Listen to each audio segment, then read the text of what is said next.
Esta es una de esas historias que se escuchan, que alguien te cuenta en un bar de copas.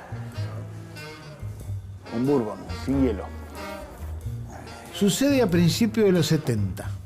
Dos muchachos argentinos que no se conocían de acá se encuentran en banda y en Londres.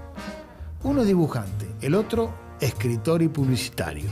Deciden trabajar juntos y con el tiempo producen una historieta protagonizada por un detective yanqui que transcurre en Nueva York, una ciudad que ninguno de los dos conoce.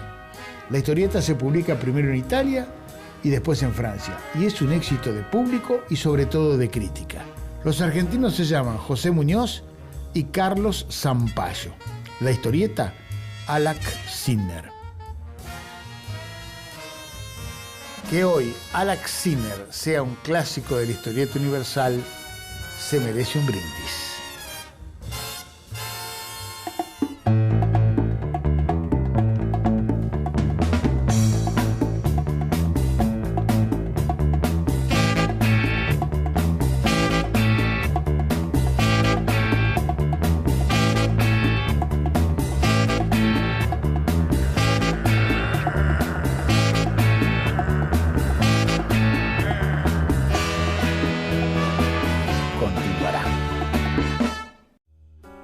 Lunes 6. Vagué por los parques y me acerqué a mi despacho en busca de correspondencia. No había cartas, pero sonó el teléfono. Era un nuevo cliente. Se llamaba Katy Fillmore. Tenía que verla aquella noche en su casa.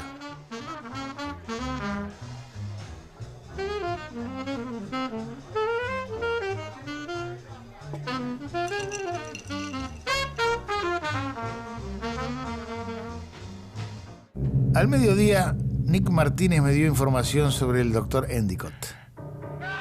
A la misma hora, el viejo Fillmore moría. De una muerte no natural.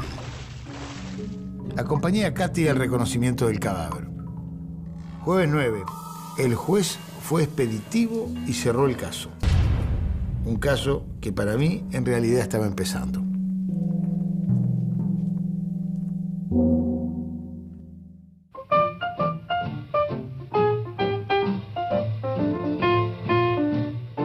José Muñoz estudió dibujo en la Escuela Panamericana de Arte con los maestros Alberto Breccia y Hugo Pratt.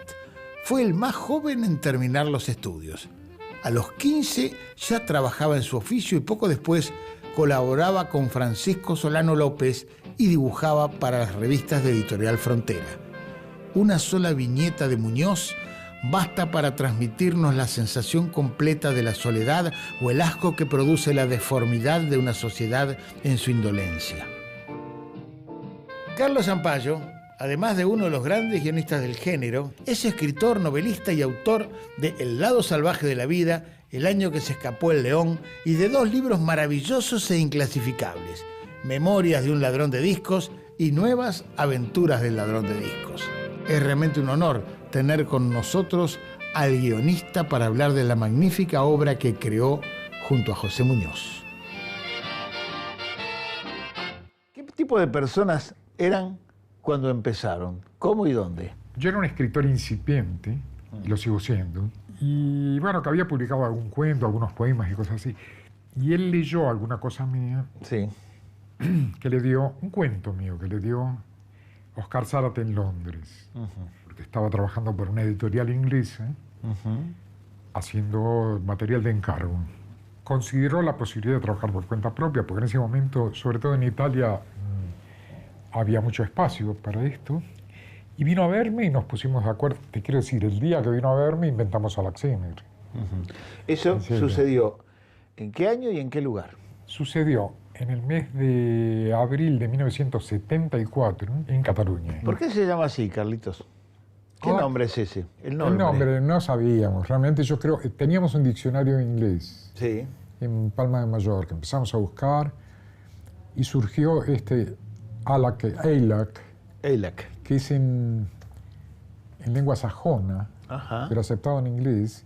Yo creo que está en Shakespeare o en Marlowe está. Sí, en algún momento está. sí. ¿Qué quiere decir ay de mí? Ay de mí. Ay de mí. Sería Eilak.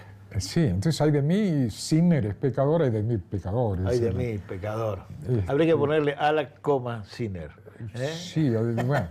Pero de todas maneras, bueno, en ese momento parecía un chiste, pero sonó bien. Suena bien. Alak Sinner, tanto la historieta como el personaje, tiene una virtud muy peculiar, muy rara de encontrar en la historieta en general, que es la capacidad de evolucionar, de cambiar, de irse desarrollando a lo largo de historia en historia. ¿Quién es Alak Sinner? Es un norteamericano de los 60 y de los 70 que no está conforme con lo que vive y con lo que siente. Es un hombre de algún modo progresista, sensible, que la realidad le duele. Paulatinamente irá dejando incluso su profesión. Lo vamos a encontrar como taxista. Ya no quiere trabajar más para los poderosos, mientras su sensibilidad está más cerca de aquellos que son, como marginales, el objeto de la justicia. Muñoz y Zampayo definieron la evolución de Alak Sinner como el paso de un personaje simple a una persona compleja. Tardaron 6 meses en escribir y en dibujar la primera historia, el caso Webster, viviendo en distintas ciudades de España y de Italia, hasta que finalmente vieron coronados sus esfuerzos con la edición.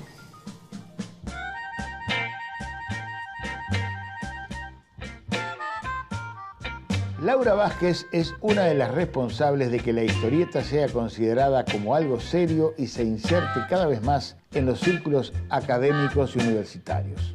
Autora del libro sobre historieta argentina El oficio de las viñetas, es investigadora del CONICET, crítica y cuando puede guionista. Y en el caso de Alak Sinner, lo que atrapa y lo que aparece ahí como una marca indeleble es este exilio vivenciado por los propios autores como marcas fuertes en el relato, en los propios personajes, ¿no? Son, en todos casos, personajes con dudas, sobre todo, ¿no? En los cuales no hay un blanco o negro, un destino a seguir, sino que están siempre en momentos de crisis y transmiten sus angustias, sus miedos al lector. Y esto en gran parte repone el clima de época o la sensibilidad de época de los años de transición en la Argentina. Hay una mirada siempre hacia atrás en Alak Sinner. Hay que tener en cuenta que el Alak Sinner aparece en un momento muy especial y en unas circunstancias muy especiales. Comienzo de los años 70 en Europa, sobre todo en Francia y en Italia, que corresponden al auge, al reconocimiento de la historieta de autor, el cómic de autor. Es decir, la historieta ya es reconocida como un arte, ya ha pasado por el Museo del Louvre, ya ha habido estudios como los de Umberto Eco, y hay un público conocedor que compra revistas especializadas. Además hay otra cosa. El género en el que se incorpora Alak Sinner es el género negro norteamericano, el policial negro norteamericano, que a esa altura tenía mucha más tradición en la literatura y en el cine que en la historieta propiamente dicha. Alak Sinner se parece como personaje o nos evoca sobre todo a un Philip Marlowe, el detective de Raymond Chandler, o un Lew Archer, el detective de Ross MacDonald. Vienen de la literatura. En la historieta tradicional norteamericana, los clásicos policiales eran, en los años 30, el agente X9 de Dashiell Hammett y Alex Raymond, el Dick Tracy de Chester Gould. En los años 40, The Spirit de Will Eisner y el Rick Kirby del mismísimo Raymond. En ese contexto de cómic de autor y de género negro, se inscribe el Alak Sinner, pero para ir poco a poco mucho más lejos, produciendo una auténtica revolución. En su contenido, al dar testimonio de su tiempo con una radiografía cruda de la sociedad norteamericana, y en el aspecto formal, innovando en las soluciones gráficas por la audacia del blanco y negro expresionista de Muñoz, y en la modalidad narrativa, por la habilidad de Zampayo para contar una historia desde diferentes puntos de vista y mostrar un clima, un ambiente, un mundo entero de voces y personajes. Tardaron meses en hacer la primera historia. Yo en escribirla y él en dibujarla, pero muchísimo. Porque si empezamos en mayo, después nos fuimos a Mallorca, mira, nos invitaron a Mallorca, a una casa en un lugar precioso para trabajar tranquilo. Estuvimos 3 meses chupando en Mallorca y tomando ácido, ¿viste?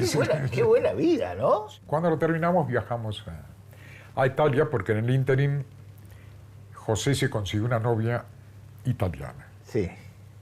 Y ahí, bueno, ya estaba terminada la historia. Yo creo que ya estaba terminado. José hizo los últimos retoques. Y intentamos venderla por nuestra cuenta. No pudimos.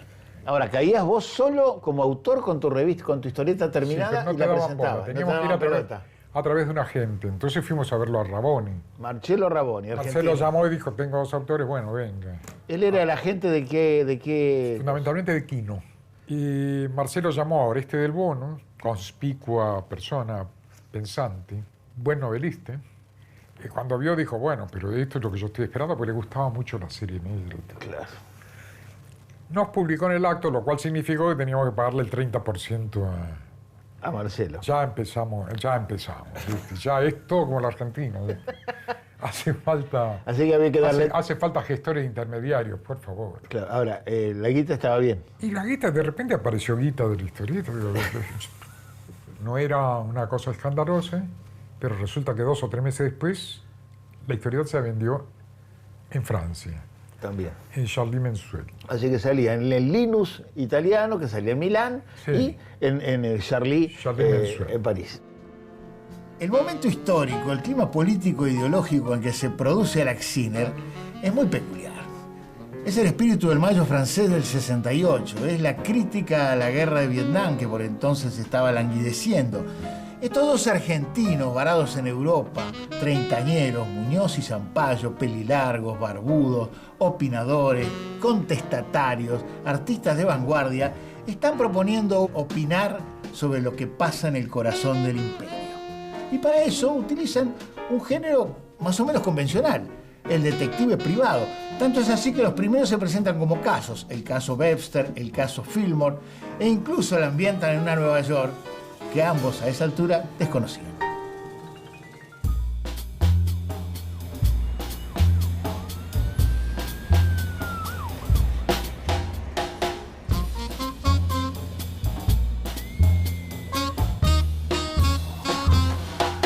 Rumores de drama y de violencia se filtran por las paredes del edificio. Calvin Webster, estás hablando de nuevo como hace 50 años, como el niñito Calvin.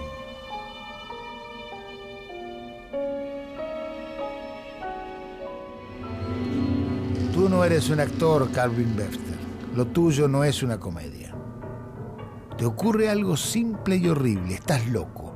Desde hace mucho tiempo. Hablas con todas las voces menos con la tuya. La ley dirá que no eres responsable de tus actos. Tu dinero te pagará la mejor clínica psiquiátrica, donde permanecerás de por vida, Calvin Webster. Nosotros elegimos Nueva York. Yo creo que la impuso José esa porque era lo que estaba acostumbrado a dibujar y se lo conocía muchísimo. Yo también me lo conocía por el cine. Pero no había sido a Nueva York. Yo no había ido y él tampoco. Ah, mirá. Cuando Spiegelman vio el dijo, pero esto es más real que la realidad. Una cosa extrañísima. Esto es más real que la realidad, pero no habíamos estado nunca. Y creo que no se refería solamente a la ambientación, a los personajes, sino a cómo se movían, a lo que se decían. Y realmente es tan importante el aporte, o tan profundo y tan grande el aporte que ha hecho el cine sobre nuestra generación, los nacidos en los 40, que vimos todo ese cine. Fue muy grande, es decir, estaba totalmente incorporado de eso. Deseábamos movernos en un ámbito de este tipo, porque por otra parte el modelo norteamericano, que era el modelo triunfante, no estaba tan discutido, salvo por los más bolches, qué sé yo. Claro, claro.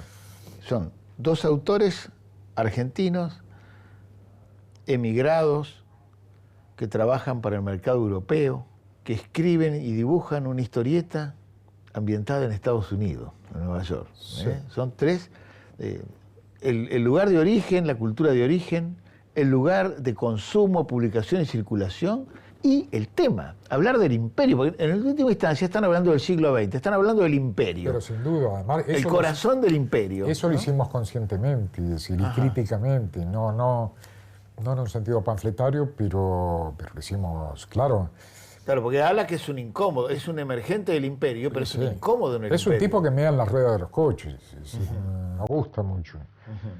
Fuma en lugares inconvenientes, se pelea a veces, y está casi ingenuamente del lado de los marginados. Esa triangulación, si me perdonas el término futbolístico, no deja de anticipar la globalización de alguna manera. El hecho de que trabajamos en un lugar con un lenguaje, pero que no es el del lugar, y sobre otro que tampoco es ese lugar. En este momento no sería tan sorprendente.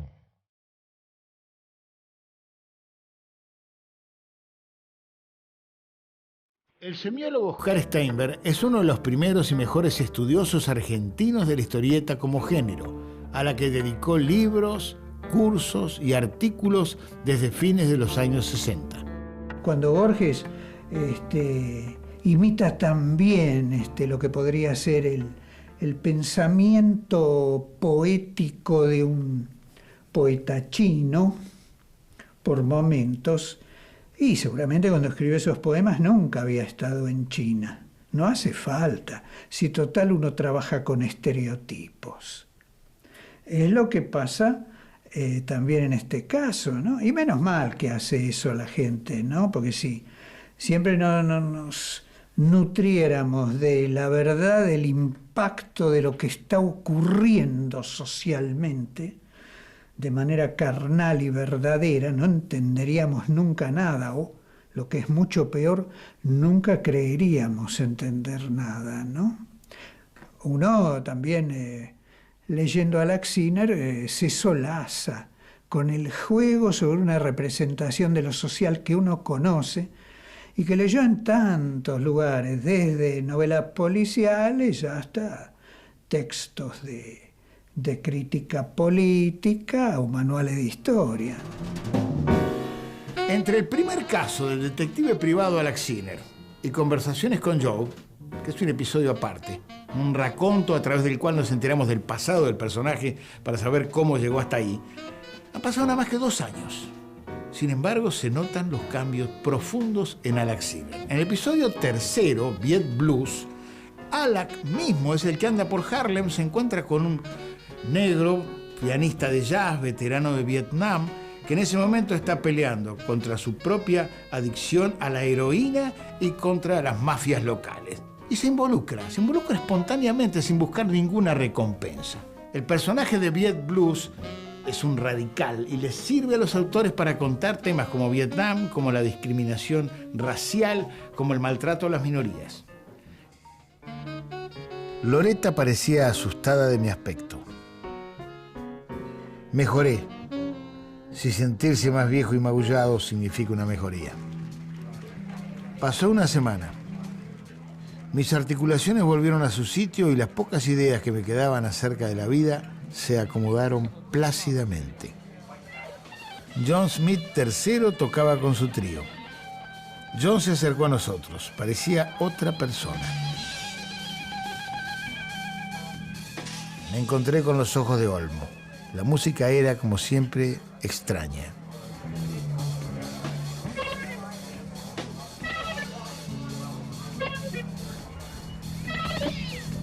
Me dormí mirando una foto del periódico. El presidente con un niño en brazos. Soñé que el presidente lo abrazaba hasta triturarlo y después se lo comía. Se lo comía sin hambre. Continuará. Esta entrevista es de 1984. San Payo. ¿Todavía hay gente que pregunta quién dibuja y quién escribe? Sí, hay gente que pregunta si primero va el dibujo o primero las palabritas. No puedo creer. Poquitos, pero hay... Sí. ¿Hace primero el dibujo, después en el globito escribe usted? Sí, señora, digo yo. Ah, qué entretenido, sí, señora. A veces es cierto. ¿Ha llegado a ser cierto eso? De que José, una vez, sí. De que Muñoz dibujase secuencias que después vos... Claro, porque es tan potente el dibujo de él y tan tan evocador y tan sugiere tantas cosas, Sí. que produce cambios sobre el guión original. Ajá. El guión original es una guía a partir de una conversación argumental que tenemos él y yo. Ajá. Vamos a trabajar sobre tal cosa, Sí. después vamos a trabajar de tal manera, trabajamos el punto de vista, esto es importantísimo. El punto de vista no solo narrativo en cuanto a las epígrafes, sino en cuanto al ojo. Ajá. Si quién está mirando, ¿no? ¿Quién mira? Entonces, todo esto lo determinamos antes, porque después podemos trabajar más cómodos. Pero no es que una vez que yo termine el guión, después él dibuja. Es decir, el trabajo vuelve atrás. Permanentemente vamos estimulándonos uno a otro, ¿no? Dos tipos me estaban esperando. Al principio pensé que serían clientes y caí en la trampa. Muñoz y Zampayo me miraban con curiosidad. Eran dos tipos raros. Empezaba a divertirme y a olvidar el calor.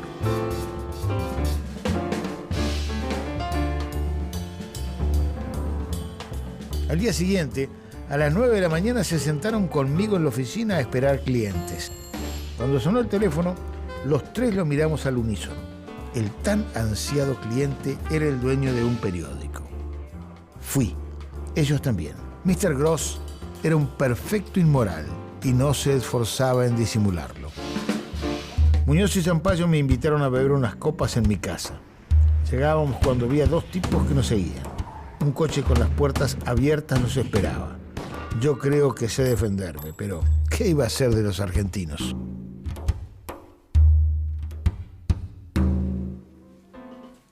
La forma como se inserta una historieta como Alex Sinner en la historia, en la tradición de la historieta argentina, es muy peculiar.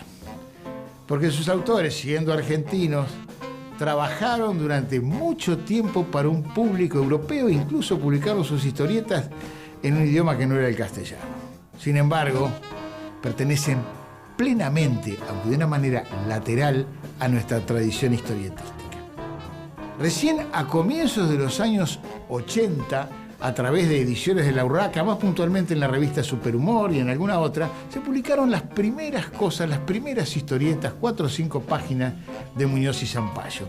Y recién en 1984, con la aparición de la revista Fierro, en su número 1 de septiembre de ese año, se publicó el último episodio de Sudor Sudaca, aquel que tematizaba la muerte de Julio Cortázar.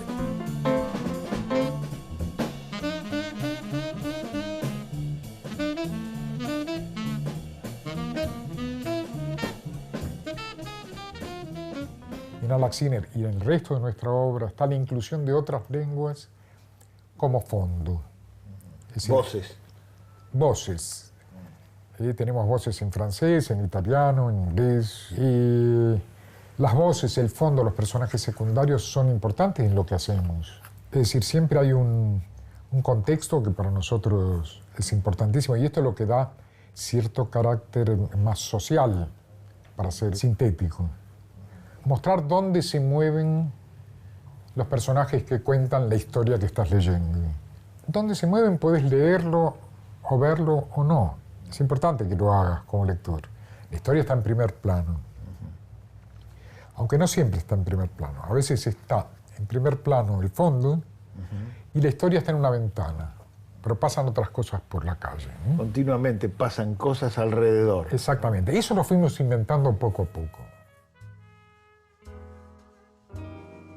Alex Sinner, la historieta, ha mantenido una extraordinaria continuidad a lo largo del tiempo.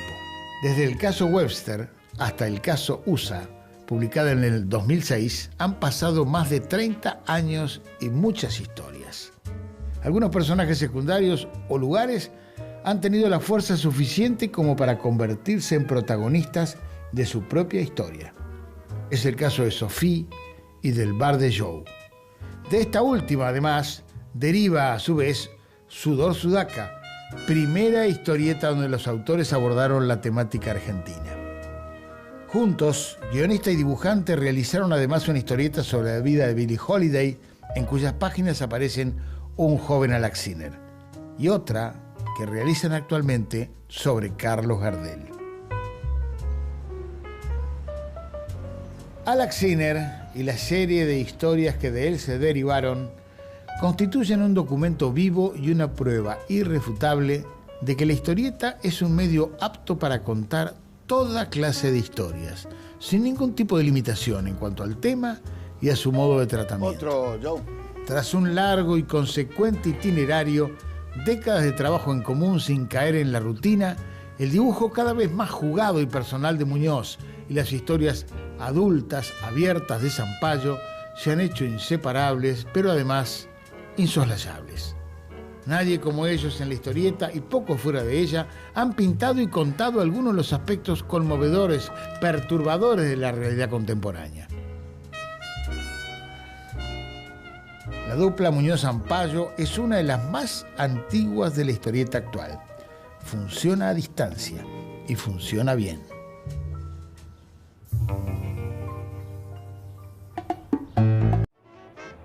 Las mujeres que habitaron las historietas argentinas tardaron en convertirse en protagonistas. Al principio solo acompañaban a sus maridos, aunque en realidad ellas eran las verdaderas jefas de familia. Todos esos retratos fueron de manera inevitable construidos desde la mirada masculina. Tuvieron que pasar varias décadas para que las mujeres se ganaran un espacio en las historietas tales como son. Recién en los 80, una generación de mujeres comienza a plasmar su propia mirada en los cuadritos.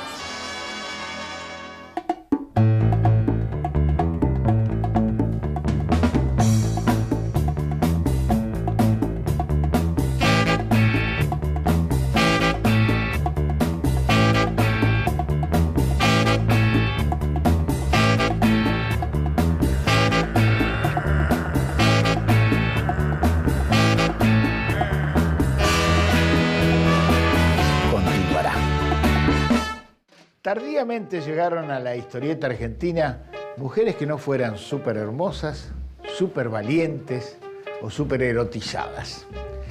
Estos personajes nuevos, es decir, mujeres comunes, igualmente tuvieron que ser súper heroicas, porque tenían que enfrentarse como amas de casa, como madres, como profesionales, con la dura tarea simplemente de ser mujer y no morir en el intento. Herederas del feminismo, que por un lado las liberó de muchas cosas y por otro lado las condicionó, las dejó a la intemperie, estas mujeres tenían que pelear en varios frentes al mismo tiempo. En el caso de Mujeres Alteradas, la tira creada por Maitena para ti en 1993, las mujeres no necesitan tener nombre y apellido. Son mujeres comunes. Eso permite que sus lectoras se identifiquen con ellas de la misma manera que frente al implacable espejo encuentran lo mejor y lo peor de sí mismas. Las mujeres y el eterno pero. Es divino. Es muy moderno. Es súper sexy. Es riquísimo. Es un éxito. Es un amor. Es divertido. Es interesante. Es perfecto.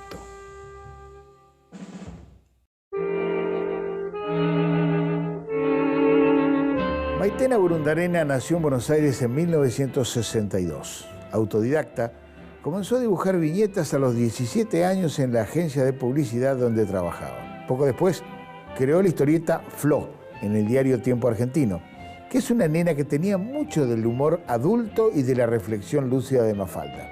También trabajó en varias publicaciones de ediciones de La Urraca. En Sexo Humor tenía un personaje que se llamaba La Fiera, una mujer tan fea como zarpada que apuraba a los hombres y les hacía subir la temperatura corporal. También dibujaba a Coramina, una joven inteligente, independiente y zafada que sabía hacer ratonear a los hombres y también sabía qué hacer con su propio deseo. Era una historieta de sexo bien mostrado, con la novedad que era realizada por una mujer. Maitena después intentó algo en una línea más seria, como Barrio Chino, en Fierro con guiones de Juan Martini, hasta que publicó sus Mujeres Alteradas en Para Ti. Y ahí su obra dio un vuelco y la llevó a la fama internacional. La cuestión es que de golpe, a principios de los 90, o más precisamente 92, 93, ¿qué te encontrás con una propuesta tuya, una propuesta que se te abre? ¿Cómo es eso? Me lleva para ti Daniel Pliner, que había sido director de algunas revistas de perfil en una época, donde yo había trabajado de ilustradora. Sí. Él conocía perfectamente a Flo y después conocía todo porque le gustaba la historieta, conocía todo mi trabajo en Fierro y en Sexhumor. Sí. Y entonces un día me llama, él me conocía por otro lado, éramos bastante amigos, y me dice, quiero que hagas una historieta para ti. Y yo le digo, ¿para ti? Yo voy a hacer... Para ti. Yo, que me creía una chica punk de los 80, y me dice, sí, vos la podés hacer. Y entonces, bueno, me interesó primero que nada la plata, trabajar en una editorial que pagara. Sí. Y que pagara bien y que me dieran servicios médicos y todas esas cosas que los dibujantes... La seguridad a los 30 años, además. La seguridad a los 30 años, sí. Con 2 hijos grandes ya. Sí. Pero dije, bueno, llegó el momento de a ver si puedo entrar a una editorial que siga existiendo dentro de 4 años, porque las revistas de historietas, muy lindas, pero no duraban mucho. Sí. No, para mí fue importante, en ese momento era importante laboralmente. Y después pasó otra cosa. Pasó algo muy fuerte y fue muy importante para mí en muchos sentidos, no solo laboralmente. Encontré yo algo mío que desconocía. Ah, eso es. Eso fue para mí la gran bomba que explotó con el Para Ti, ¿no? ¿Y qué te ofrecieron? ¿Un tema? ¿Un espacio? ¿Te propusieron algo más concreto que eso? Una página semanal de humor de mujeres. Humor de o sobre mujeres. La idea inicial que tenía Pliner es, él me dice, puedes hacer una familia o hacer una mina con hijos, como que creara personajes. Y yo ya había hecho varios personajes y me di cuenta que me iba a atar, que iba a ser difícil una vez por semana un personaje. Era demasiado seguido como para en una página desarrollar algo. Claro, por otro lado, o podías haber pensado a la inversa, podías haber pensado que un personaje siempre te da un soporte, no tenés el periodo de ¿qué invento esta semana? Porque a veces los personajes sirven, o cierto esquema te sirve de sostén para... Sí, pero si la mina, pero si la mina era separada no podía ser casada. Si la mina era flaca no podía ser gorda. Si la mina era frígida no podía estar contenta. Yo quería contar, hablemos de mujeres, hablemos de todas, la linda, la fea, la gorda, y no me daba tener una y tenerme que suscribir a ella y a la amiga, ¿viste? Me parecía que se me iba a complicar. Ajá. Y entonces se me ocurrió, que creo que fue la gran idea, de Mujeres Alteradas, que la protagonista de la historieta fuera el tema. La mirada femenina que sobrevuela Mujeres Alteradas es igualmente dura, tanto para los hombres como para las mujeres. Estas son frívolas, brujas, histéricas, envidiosas, pero por otro lado son afectuosas, queribles, enamoradizas. La gama de temas es muy amplia, puede ir tanto desde las medias corridas hasta el racismo, desde la celulitis hasta los ex y los actuales, ya sean novios, maridos. Los personajes son de papel y tinta, pero las cuestiones le pasan a mujeres de carne y hueso. Además, el fracaso está siempre ahí. Maitena analiza los fracasos y sus causas, todo en secuencias temáticas de 6 cuadritos nada más, que habitualmente están cerradas por la risa cómplice, la risa histérica, la risa confundida de sus personajes a cámara. Habitualmente Maitena de algún modo editorializa, plantea todas estas cuestiones como si su historieta fuera una especie de diario íntimo tragicómico ilustrado. Hay que elegir, o la vida es bella o la bella es una. No tomar sol, no tomar café, no tomar alcohol, no comer dulce, no comer fritos, no comer pastas, no fumar, no trasnochar, no envejecer.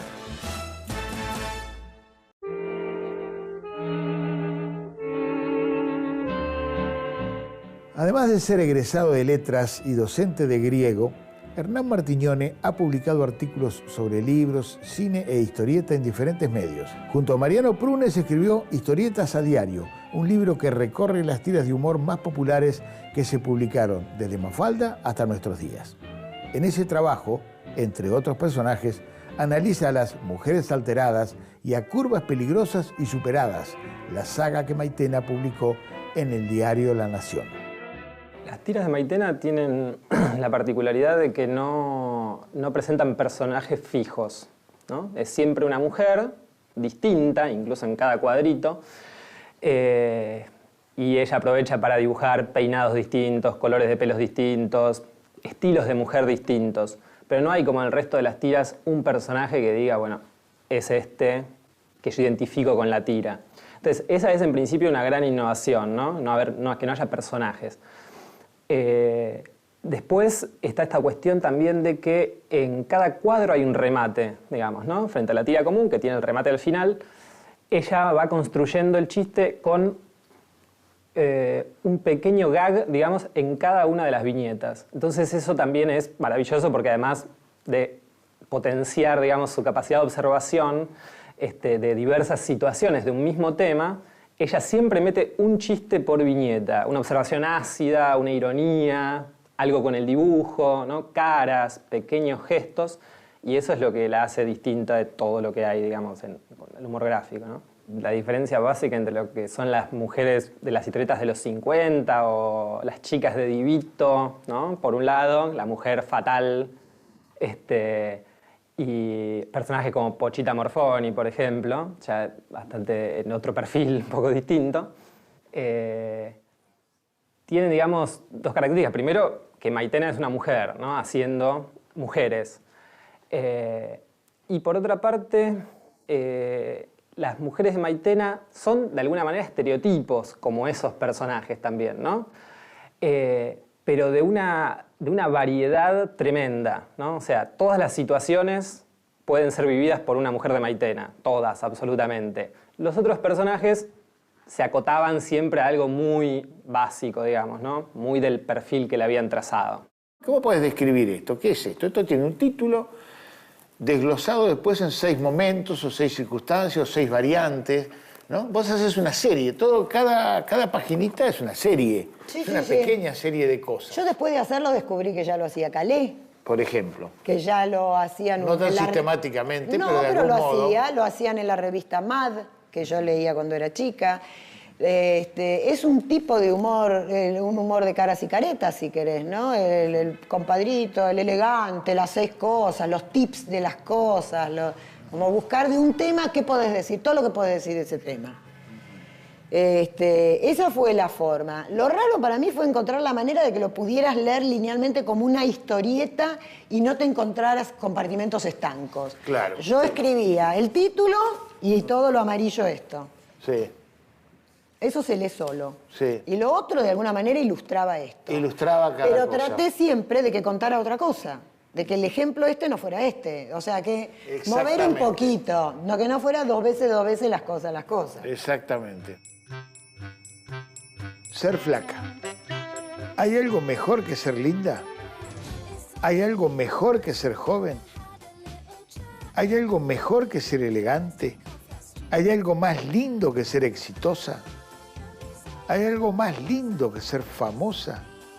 ¿Hay algo más lindo que ser millonaria? ¿Hay algo más importante que encontrar al hombre de tu vida? ¿Hay algo más importante que ser feliz? ¿Hay algo más importante que ser flaca? Continuará. Maitena, según la definición precisa de Quino, nunca tuvo pelos en el plumín. Exactamente. No hubo temas tabú para ella. Introdujo, en medios en que habitualmente eso no estaba permitido ni era usual, hablar de la sexualidad, hablar de la menstruación, hablar de métodos anticonceptivos, poniendo prácticamente en tela de juicio los bordes de lo publicable. Y eso que no trataba directamente temas sociales o temas políticos.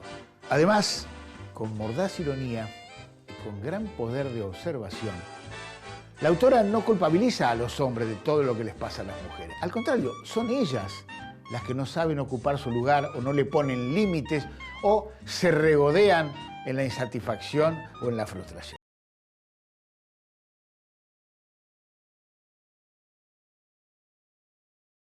Nacida en Buenos Aires en 1974, María Delia Lo Supone estudió diseño gráfico en la Facultad de Arquitectura y Urbanismo de la UBA, donde ahora es profesora. Colaboró en diversas publicaciones de historieta como Barbaria o El Tripero, una experiencia donde dejaron su trazo numerosos dibujantes que abrevaron del expresionismo que el viejo Alberto Breccia hizo famoso como autor y maestro. En los 90, bueno, cuando yo me fogoneé y hice mi trabajo, empezaron a haber muchas publicaciones alternativas donde sí, se le dieron mucho espacio a las mujeres. Había como muchas ganas de hacer cosas y mucha posibilidad de publicar. Cada uno se procuraba producir su revista, distribuirla, y no había ningún filtro editorial de ningún tipo. Entonces había mucha libertad. Hablo de las mujeres tal vez indirectamente porque hablo de mí. Y siento que para hacerlo hay que ser muy sincero, no guardarse nada y tratar de encontrar respuestas o reírse de esas cosas. El material está en la vida cotidiana todo el tiempo. O sea, de hecho, en realidad, lo que uno está haciendo, yo por lo menos, ¿no? Cuando trabajo, sublimar un montón de cosas, buscarles el porqué. Me parece que a las mujeres tal vez no nos importa tanto ni que nos vean llorar. Es como una cosa cultural, ¿no? O contar nuestros problemas. Los hombres tal vez son más cerrados. El trabajo gráfico de Maitena de Mujeres Alteradas comienza con abundancia de detalles, vestuario y decorados. En esas entregas iniciales abundaba el blanco, que contribuía a darle cierto tono naif a su trabajo. Con el tiempo, sobre todo en las sucedáneas Superadas y Curvas Peligrosas, su apuesta estética cambia y se acerca al arte pop, fundado por Andy Warhol. Los rasgos se simplifican y los personajes ya no aparecen de cuerpo entero y en diferentes escenarios, sino que las protagonistas solo dejan ver sus rostros en primer plano. Como define Martignoni y Prunes, se convierten en coloridos íconos de la sociedad de consumo. En tu caso se nota, Maitena, que de Mujeres Alteradas a Curvas Peligrosas, a Superadas, fue un proceso de, pareciera por lo menos a nivel de dibujo y por testimonio mismo tuyo, de autoexigencia fuerte, ¿no? Sin dramatizar, digamos, pero de exigencia muy fuerte, ¿no? Sí. El dibujo cambió, por ejemplo, la cámara la acercaste cada vez más, cada vez te fuiste quedando menos con la escenografía y con los medios planos, digamos, los planos generales, y te concentraste, como has dicho en algunos momentos, en las caras, las manos, ¿no? Sí, puse el foco en la expresión de la cara, las manos, las manitos de la gente, las caritas, que hablaran menos. Más de 3 renglones, dame un libro. ¿De qué fuimos acusadas las mujeres en cada década? 1920, 1930, 1940, 1950, 1960, 1970, 1980, 1990.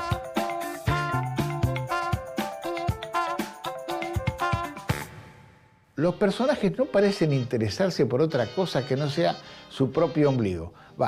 Sus rollos, o su familia, o sus amantes. En fin, pueden ser mujeres jóvenes, pueden ser maduras, pueden ser viejas, pero no muestran ninguna preocupación de tipo social o político. ¿Acaso por eso se hayan convertido en un arquetipo universal en este mundo globalizado? Y Maitena, el humor de Maitena, sea un humor de exportación.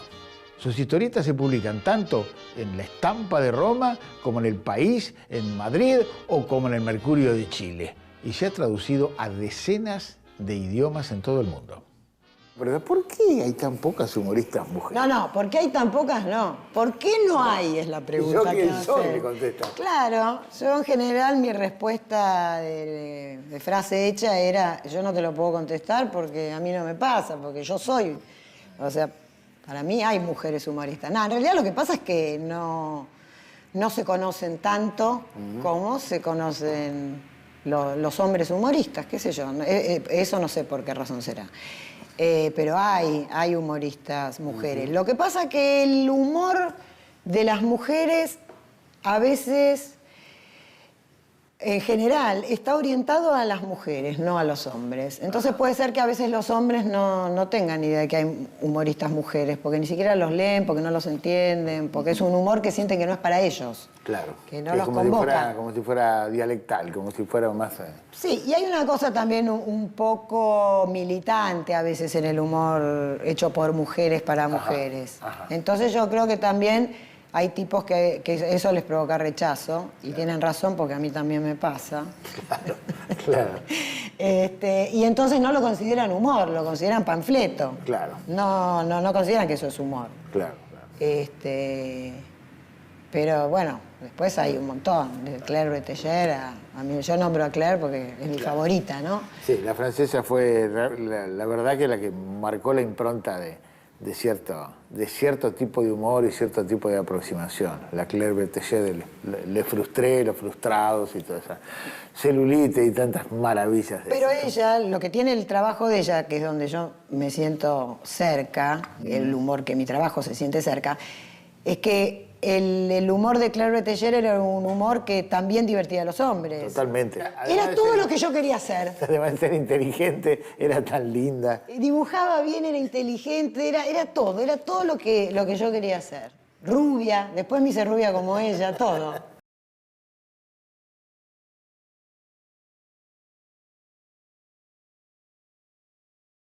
Un plumín bajo el brazo.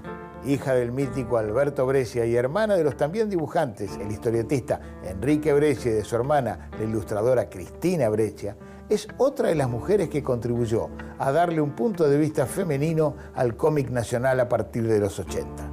Con guiones de Guillermo Sacomano, Patricia Breccia dibujó Sol de Noche en las revistas Superhumor y Fierro. Mientras los dibujos eran luminosos, las líneas finitas y mucho blanco, las historias de Sol dejaban traslucir una esencia oscura, la soledad involuntaria del personaje. También en Fierro, Patricia publicó Sin Novedad en el Frente, donde la mujer, la soledad y la noche volvían a ser las protagonistas. Solo que esta vez, la oscuridad y el entramado lucía todavía más denso. Es su serie más personal, una especie de apócrifo diario íntimo. Bueno, ser mujer historietista en un ambiente históricamente masculino es complicado. No sé ahora, porque hay más chicas que hacen historieta. Cuando yo empecé, que fue en la década, finales de la década de los 70, digamos, era complicado porque no había mujeres que hicieran historieta.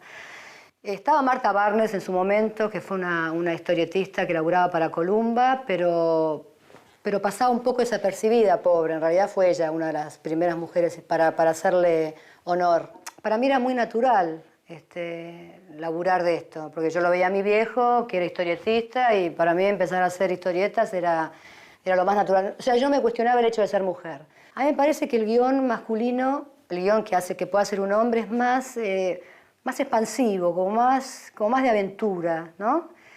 Y los guiones que hacía yo son más para adentro, eran historias más mías. Yo quería contar lo que me pasaba un poco a mí. Me acuerdo que hice una tirita, una historieta que se llamaba Rita y los Oficios, con guiones de Lucía Capozzo, que en ese momento era la mujer de Guillermo Sacomano. Y ahí directamente los lectores, ahí sí escribían y me mandaban a lavar los platos mal. O sea, no soportaban el hecho de ver una mina haciendo humor, sobre todo, ¿no? Hasta los años 80, en la historieta argentina, la mente y el cuerpo de los personajes femeninos estaba determinado por el deseo, por la fantasía o por la imaginación de guionistas y dibujantes masculinos.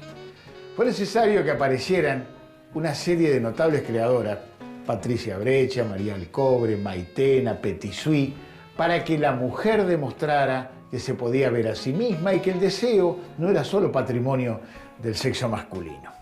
Después de aquella avanzada, en la actualidad, un conjunto de mujeres historietistas ha ido ocupando sus espacios con pleno derecho. Chinaski, Lagos, Arroqui, Laura Vázquez con Alejandra Lunic, todas ellas se han ido apropiando de ese espacio de cuadritos con pleno derecho. Dime con quién sales y te diré qué piensa la gente. Con un cirujano plástico, con un millonario, con un tirado, con un buen mozo infernal, con un hombre mayor, con un hombre más joven, con un hombre de otra raza, con tu jefe, sola. No estaba pensando tanto en dibujos, sino en los libros de humor de los años 90, de los años 80, las colecciones de humor que empezaron a aparecer en esa época. Estaba pensando en películas, estaba pensando en Almodóvar. Claro, fue parte de todo eso. Había algo de eso, ¿no es cierto? Había algo de eso. Por ejemplo, Almodóvar puso mucho las minas en foco, ¿no? Claro. Y las minas, las al borde del ataque de nervios y todo ese tipo de cosas. Exacto, fue toda esa movida. Es toda esa movida, ¿no? Sí, de eso que desembocó en Sex and the City, de alguna manera, con los años, ¿no? Por ejemplo, ¿no? Y se pusieron de moda las mujeres. Exactamente, algo de eso hay, Sí, ¿no? hubo después del destape, que fue el sexo, después vinieron las mujeres. Se pusieron de moda las mujeres, las cosas de mujeres. Las mujeres empezaron a ser más independientes, a ganar más guita, a elegir más la pareja, ¿no? A casarse con el novio de la adolescencia, ¿eh? Claro. Y la descripción de todo ese mundo las convocaba. Por eso te digo que lo que pasó con Mujeres Alteradas era que compraban minas que no leían historieta. Claro. Querían hablar de sí mismas, querían escuchar hablar de eso que las preocupaba y verse reflejadas. En la historieta argentina las mujeres tardaron mucho en llegar, pero cuando lo hicieron, demostraron ser lo suficientemente inteligentes como para no tomarse en serio a sí mismas. Feministas auténticas suelen eludir posturas rígidas y discursos pontificadores para revelar con mirada aguda el ridículo, el esnobismo y otras taras contemporáneas. Si sus colegas masculinos hablan todo el tiempo de lo que ven, ellas saben hablar de lo que sienten. Si ellos esquivan el bulto a la hora de mirarse introspectivamente, ellas tienen la valentía y la salud de hacerlo.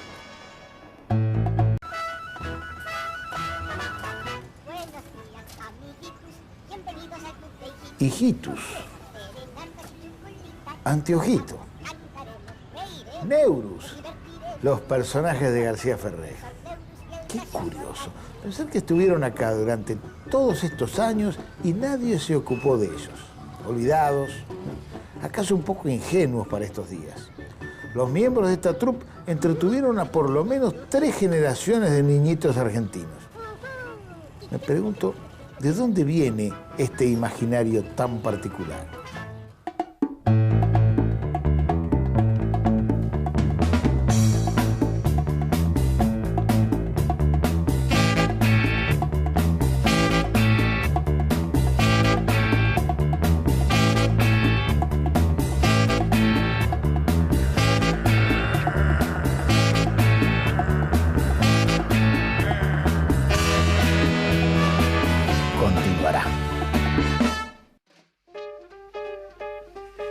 Es por lo menos curioso que el universo de personajes creado por Manuel García Ferré haya requerido tan poca atención por parte de los historiadores y los críticos de la historia de la historieta argentina. Eso puede ser por varios motivos. Uno puede ser el hecho de que es tan grande y tan importante la obra de García Ferré como autor de dibujos animados que la obra como historietista queda un poco opacada. Eso puede ser. También el hecho de que se dirigió básicamente a un público infantil. Sus historietas y sus dibujos son aparentemente excesivamente ingenuos como para ser motivo de atención. Y en tercer lugar, un argumento un poco inverosímil, pero que suena verdadero. Los personajes de García Ferré estaban ahí, estaban tan presentes que prácticamente no se veían. Pertenecían al universo de lo cotidiano.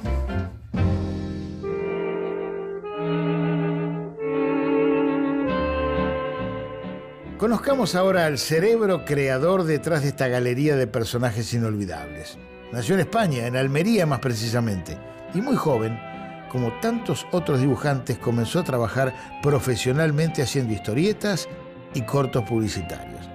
En los años 50, la industria editorial estaba en auge en la Argentina, y así comenzó García Ferré, con una pata en el papel y otra en el celuloide.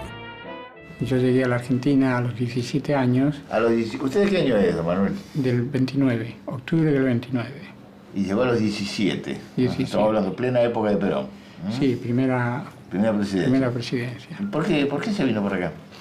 Bueno, habíamos vivido la guerra civil en España y realmente una guerra entre hermanos, entre misma familia, es muy cruel. Bueno, ahí quizá haya surgido ese sentimiento en mí de querer construir en vez de destruir.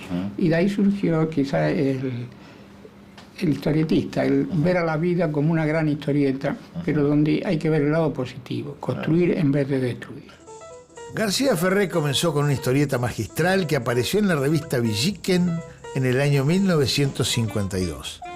Pipío. El protagonista era un pollito cowboy que vivía en Villa Leoncia junto a su caballo Ovidio.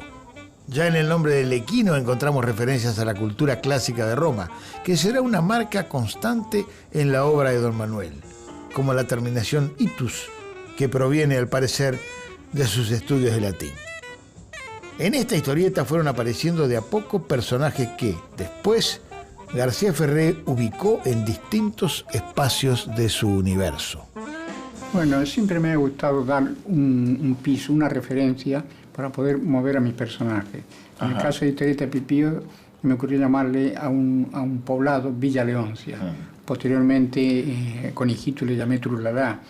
Se me ocurrió hacer esa lingerita que yo me sentía caminando por las calles de Buenos Aires sin rumbo. La ciudad me aplastaba porque realmente venía de una provincia no muy grande.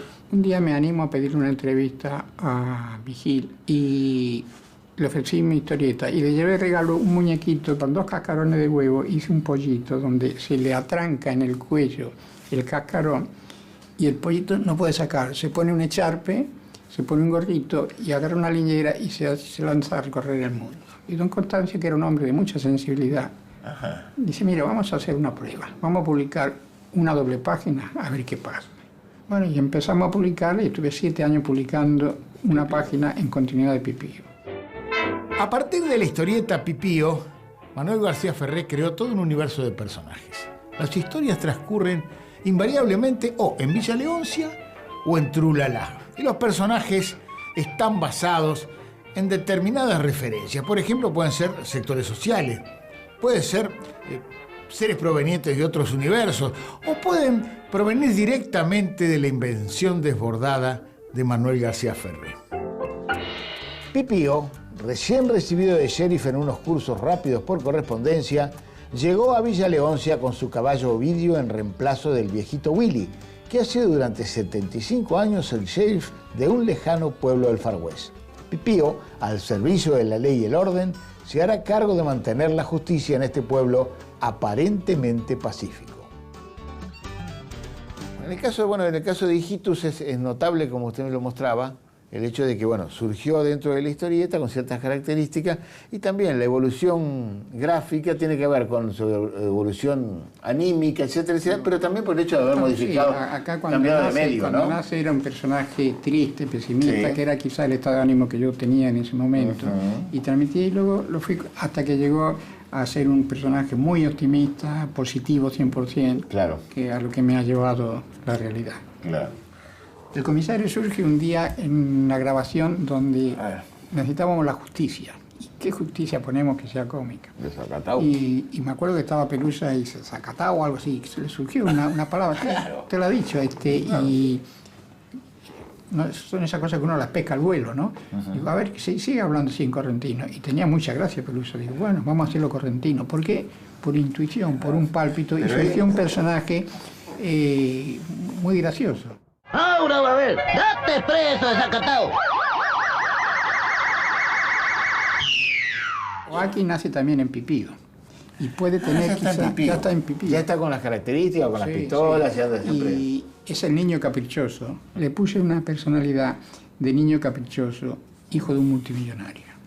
¿Es caprichoso de quién? De un padre que le pueda dar todo lo que él pide. Todos los gustos, claro. Y entonces se me ocurre llamarle Gold Silver, oro y plata, y que tiene un mayordomo, Gutiérrez, que le tiene mucha bronca al hijo, porque más que el hijo se hace amigo del arguirucho, el arguirucho entra como un señor, que es un vagabundo, a la casa, a la mansión de Gold Silver, y eso lo irritaba mucho a Gutiérrez. ¿Algo para vender? ¡Chujú! Y chucu.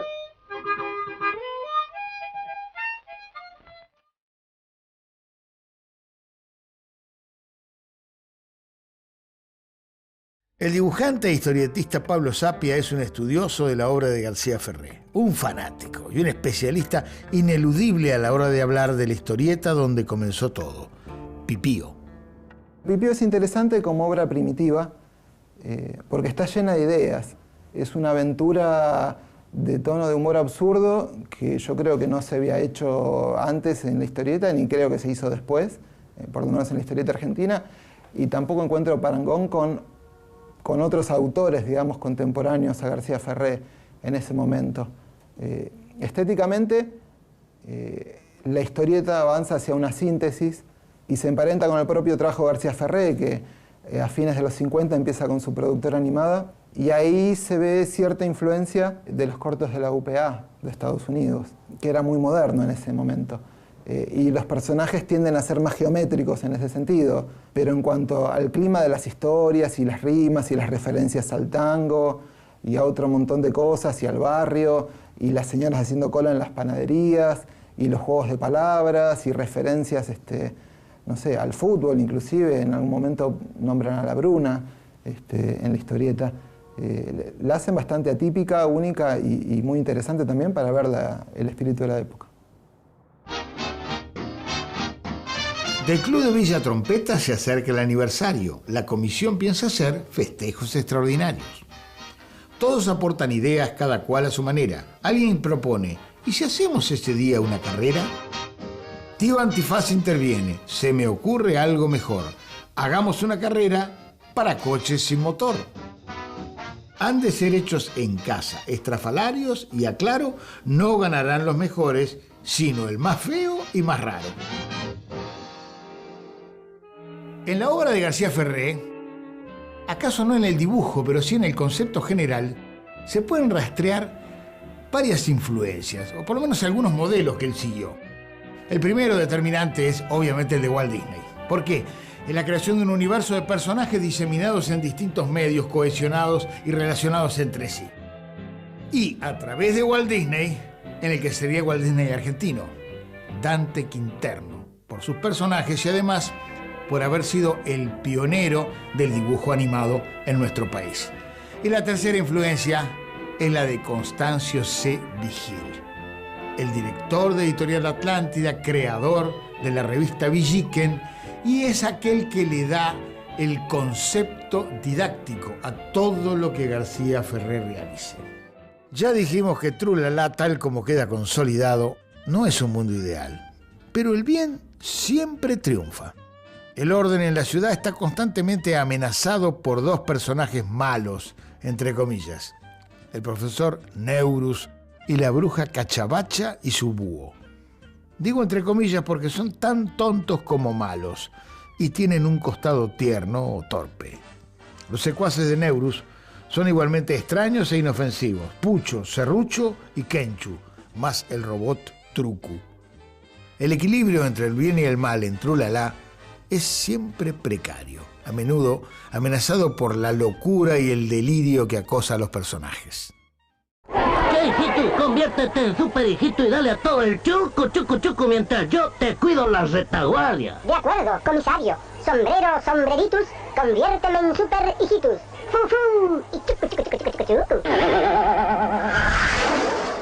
Ahí ya con la experiencia que uno va teniendo de vida y con los años que me fueron pasando, fui incorporando, como decía, los personajes malos, y me di cuenta que cuanto mayor era la maldad que ponía el personaje malo, mayor era la bondad que tenía Hijito. Entonces siempre hay buscando el equilibrio. Y en la búsqueda de ese equilibrio, bueno, fue que inventé a Neurus como el maldito, y su secuaz Pucho, que quiere heredarlo, pero no tiene la capacidad ni la inteligencia de Neurus, y Cachabacha, que es la primera vez que digo, si todas las brujas son malas, ¿por qué no hago una bruja que quiere ser mala? Es bruja, es mala, y quiere ser mala son dos maldades, dos negaciones es una afirmación. Exactamente, entonces, eso es matemática también. Bueno, entonces eso es Cachabacha. Por fin largan la carrera. A favor del fuerte viento, Antiojito y Antifaz avanzan, que es un contento. Pero pronto se descubre cuál era el malvado fin de que Pata Atá corriera, aparte del fiero ruin. Dominando desde el aire, ataca de mil maneras y a los otros corredores pone fuera de carrera. Asusta al cientopatín, echa en la pista jabón, suelta un perro al gato récord y resbala al rugilón. Y al velotríngulo, en fin, destroza de tal manera que queda ruin el servil, solo y dueño en la carrera. Pero está visto que no hay con anteojito quien pueda, que en algún lugar seguro ocultaba el zaparrueda. Cruzan la meta triunfal cual campeones verdaderos, Anteojito y Antifaz y su amigo Cocoliero. Continuará. El universo de personajes de García Ferré alcanza su mayor expansión y consolidación en los años 60, a través de dos hechos. Uno es la creación de distintas revistas con sus personajes, y la otra es el desembarco en la televisión, que es en ese momento el medio en expansión. Las aventuras de Hijitus resultan la consagración de los personajes de García Ferré, que alcanzan una llegada con el público hasta entonces desconocida, sobre todo a partir de las características voces de los personajes y además las expresiones que se hicieron inolvidables.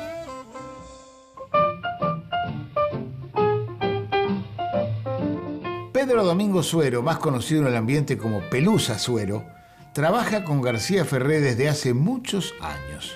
Como actor, cantante y humorista, su contribución fue fundamental en el desarrollo de muchos personajes. Pero por sobre todo, habla por sí mismo y por los demás, como ya verán ahora. Para la tira de Hijitus en especial, trabajamos 7 años seguidos. Yo en la tira de Hijitus hice 16 personajes.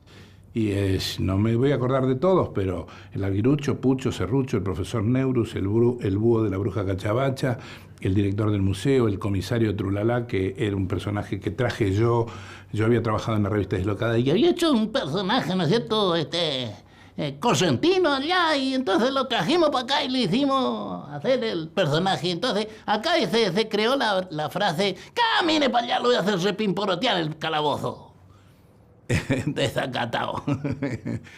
En el caso del profesor Neurus era la maldad. Entonces García Ferré me dice, bueno, a ver cómo hacemos un malo. Y a mí pero un malo malísimo. Entonces a mí se me ocurrió que este hombre tenía una voz que era un terremoto, que era una debacle. Entonces, cállate, retonto. En el caso de Pucho, también Pucho trabajaba en el abasto y andaba siempre con un pucho acá. Se me ocurrió que era Gardel, pero era agardelado. Pero a su vez trabajaba con el profesor Neurus y por lo tanto era un gran alcahuete del profesor Neurus. Entonces le decía: profesor Neurus, que usted es pluscuamperfecto, profesor. Larguirucho, en el dibujo que me presenta García Ferré, tenía un diente muy grande. Y por lo tanto, a mí se me ocurrió que ese diente tenía que modificar la fonación. Entonces, ¿cómo puedo hacer una voz con un diente grandote? Y se me ocurrió poner el labio inferior detrás de los dientes incisivos. Y por lo tanto, acá te estoy hablando con mi propia voz, pero ya modificó la voz, ¿no es cierto? Como Larguirucho psicológicamente viene medio resbalando, entonces la voz de Larguirucho empezó a modificarse y terminó siendo una voz como esta, ¿no? Que va fluctuando entre la bondad y la locura.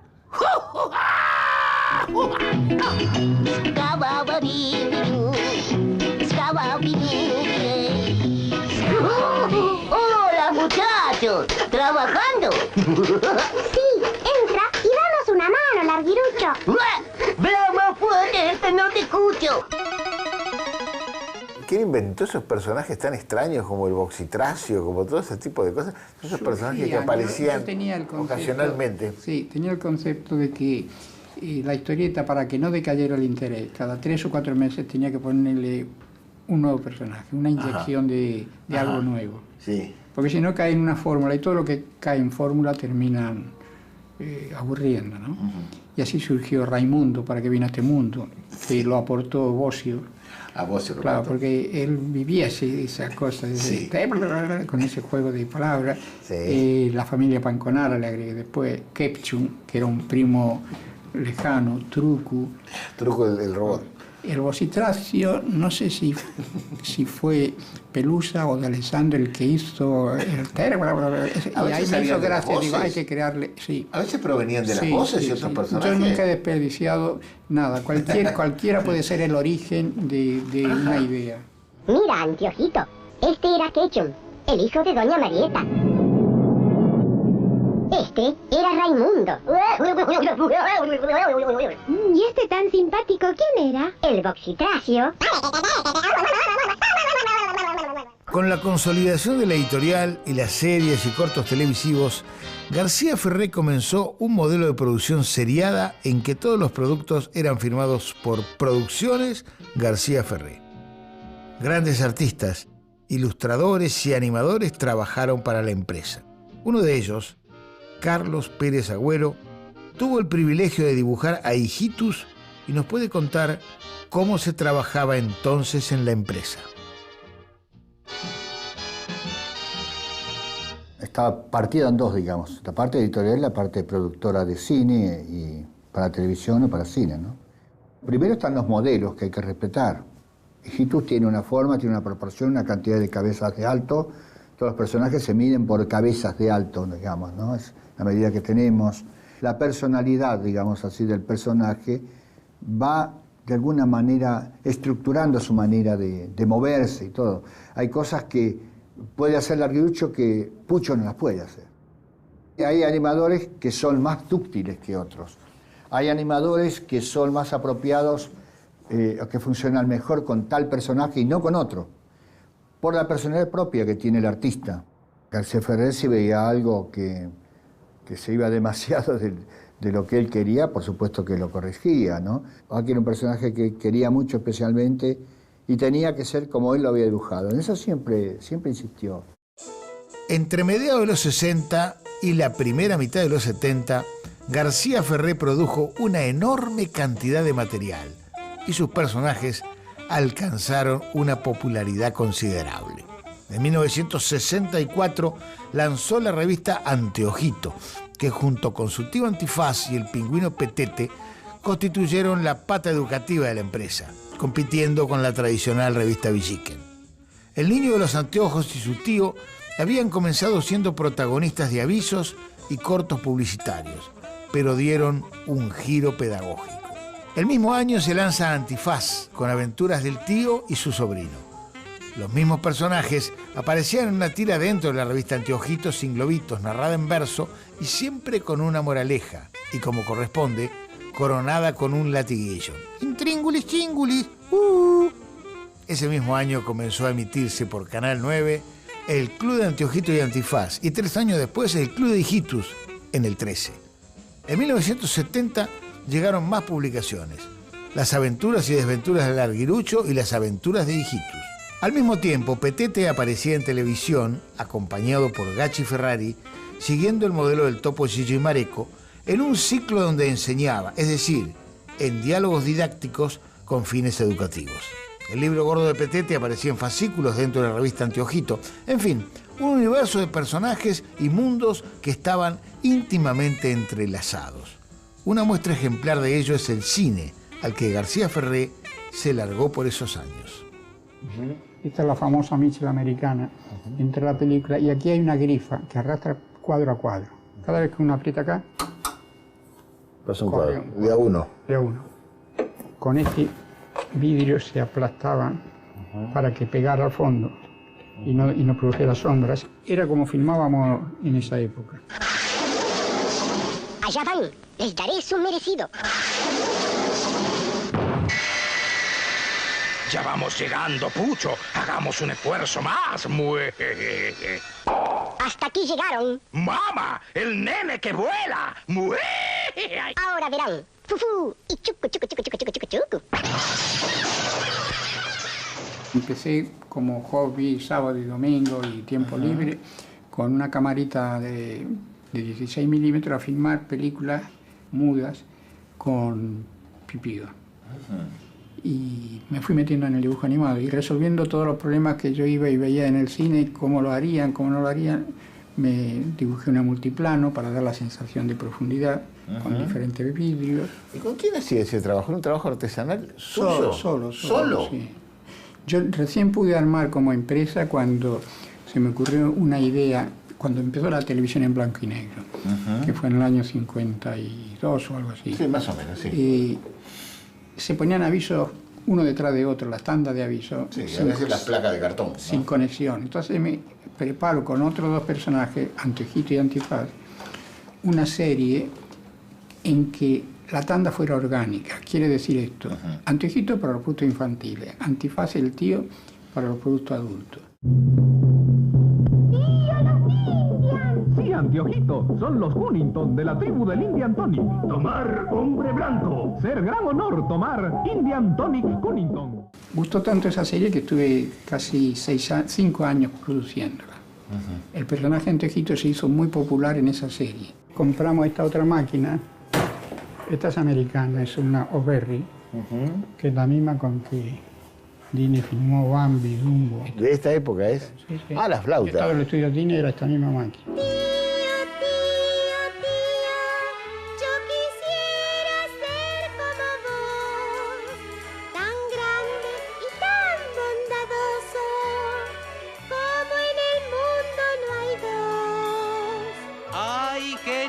Sobrino, mi infancia que lejos está, que no daría Anteojito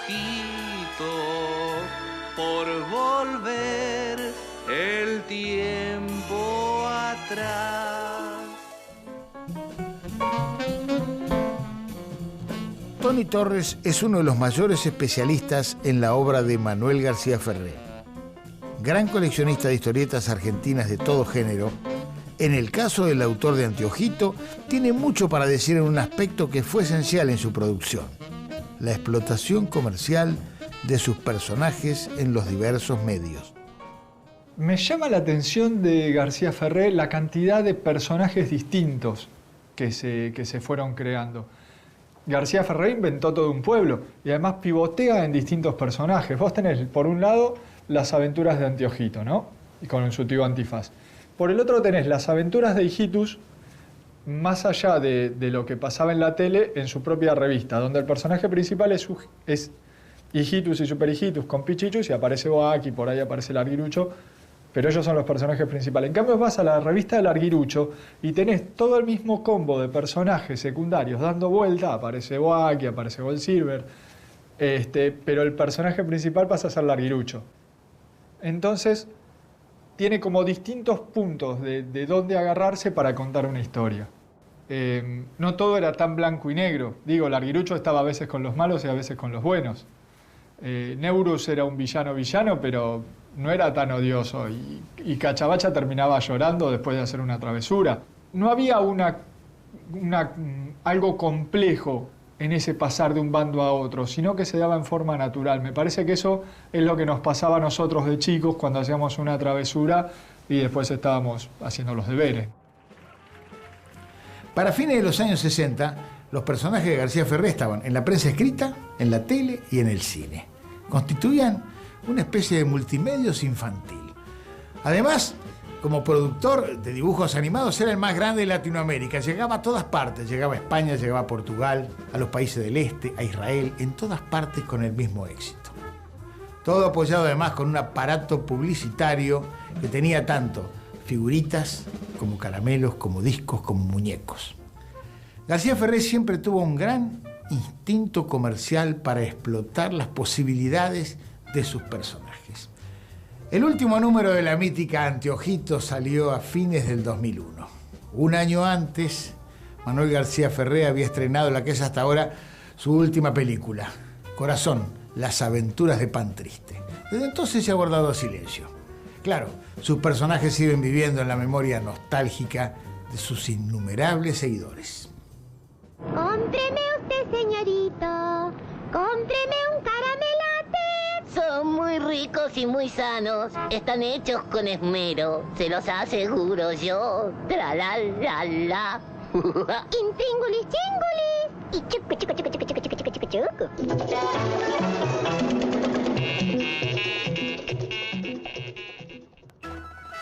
Yo era un veinteañero en la época de oro de García Ferré. Tal vez la mía fue la última generación que no se crió mirando la tele y leyendo anteojito. Pero mis hijos sí. Antes las revistas eran revistas y los dibujos animados otra cosa que venía de afuera. García Ferré supo integrar ambos medios en un mundo infantil único y maravilloso. Los dejo hasta la próxima entrega de este ciclo que te enseña, te entretiene y que continuará en el programa que viene.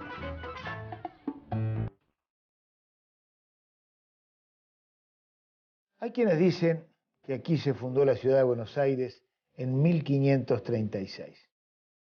¿Cómo habrá sido esta tierra entonces? Sin estas calles, sin estos edificios, ¿qué sueños de grandeza o de encontrar tesoros escondidos habrán impulsado a los españoles a instalarse en este lugar? ¿Habrá pasado por acá Álvar Mayor, camino de la ciudad de los Césares de la Patagonia? Álvar Mayor, uno de los primeros blancos nacidos en América, infatigable viajero, conocedor de todas las rutas de las Indias occidentales. ¿Qué caminos no recorrió? Solo, o quizá acompañado por su compañero Tiguo, o por una hermosa mujer llamada Lucía.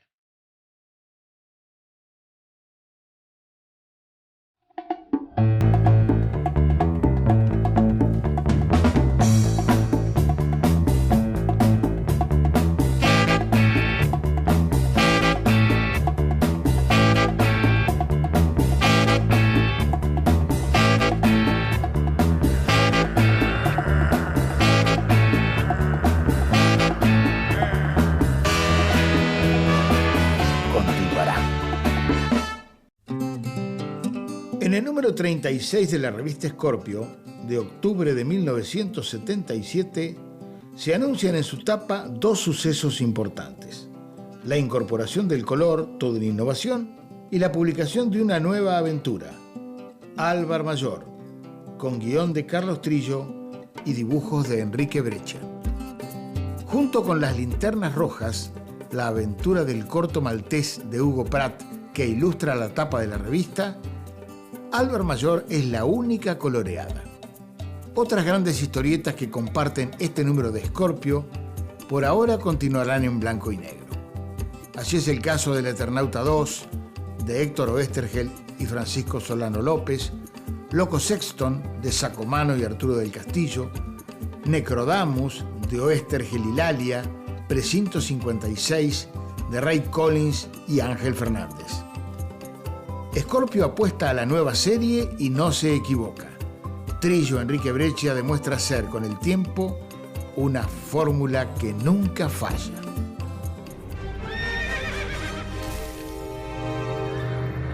¿Qué significa este atropello? Significa, Zúñiga, que he venido desde España en tu busca. Tú me robaste a la mujer que amaba. Jimena me amaba a mí, Felipe. Tú, matadlo. Todos vieron que trató de asesinarme con su espada. Todos vimos que intentó asesinaros, señor conde, con esta espada tan rara, seguramente labrada por un artesano moro. Dádmela, desde hoy será mía. Las aventuras de Álvar Mayor, habitualmente episodios de unas 12 páginas, nos muestran una América recién descubierta por los españoles. Estamos en el siglo XVI, un continente salvaje y misterioso, poblados por personajes llevados por la ambición, por la codicia y básicamente crueles, ya sea que busquen el oro o busquen la fama. Pero América es también el mundo que se encontraron, es decir, ese universo precolombino donde conviven la historia y la magia. Es así como tanto las leyendas indígenas como las leyendas que traen los conquistadores de Europa, como además el mundo de fantasía producto del realismo mágico latinoamericano de esos años, dan todos los ingredientes para la creación de las historias y el universo imaginario de Trillo y Breccia en Álvar Mayor. Carlos Trillo es uno de los mejores y más prolíficos guionistas de historieta contemporáneos. Conocido y reconocido universalmente, ha ganado todas las distinciones posibles en su disciplina. Proveniente de la redacción publicitaria, en 1974 debuta como guionista de aventuras con Alberto Breccia, con el policial Un tal Daneri. Autor a lo largo de casi 40 años de decenas de personajes de todo tipo, con otras tantas decenas de dibujantes, formó con Enrique Breccia una dupla eficacísima de amplio registro, que en la segunda mitad de los años 70 dejó un puñado de clásicos. Está aquí con nosotros para hablar de todo esto, Carlos Trillo. ¿Por qué hiciste una historia de ambientación americana de la época de la conquista? ¿De dónde viene, te parece? En realidad, ¿vos te acordás de cómo decía Oestergel que había nacido el sargento Kirk, que él había hecho un gaucho y se lo convirtieron en un western? Sí. ¿No? Entonces dijimos, ¿por qué no hago un western y lo convierto en una historia americana? ¿No? Yo sabía mucho en esa época sobre historia americana, sobre literatura latinoamericana. Había leído mucho, ¿no? Me sabía de memoria el tirano Banderas. Yo te digo que si no fue el precursor del boom latinoamericano, anduvo cerca, ¿eh?